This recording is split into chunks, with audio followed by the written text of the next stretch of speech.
saying, a lot of people are saying, I don't know about this. You're going to allow us to talk too much, particularly social media and texting and all that. We got to be careful not to be able to talk too much to these kids and internet or too much. Explain what they're talking about doing. Well, the biggest thing, college football is really getting ready. I mean, it is changing as we speak. President Emmert of the NCAA formed about a group of 5 committees together. One of them has to do with recruiting, and they said they were going to loosen the rules up and allow more, kind of not as many restrictions. The problem with that is, I seen Brad here a little bit ago from Wyzetta, but it's not always best for the high school coaches.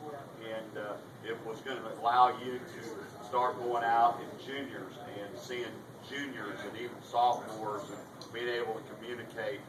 It was going to be unlimited materials you can send out.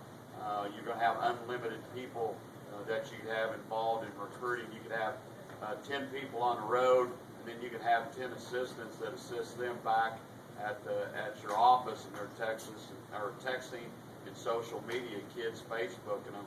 So then you're going to have to hire 10 more people. And to kind of give you an idea why everybody put a stop on it is, I think Nick Saban hired somebody for $420,000 just to be in charge of the recruiting part of it. And so everybody kind of, the Big Ten got together. So as a group of coaches, not only in the Big Ten but around the country, have said, hey, wait a minute, I think we need to look at where we're going, and that's exactly where it is. And we have to have, I think, 58 votes to override the NCAA on not putting all this legislation forward and making sure we're doing it right. So I'm a part of that right now, trying to put a recruiting calendar that makes sense. And again, it's gotten to where, in a personal view, I think a young man needs to enjoy his high school career, and it's hard for the high school coaches because when you got college coaches in there talking to kids when they're juniors, those kids forget they need to worry about playing high school football. They get caught up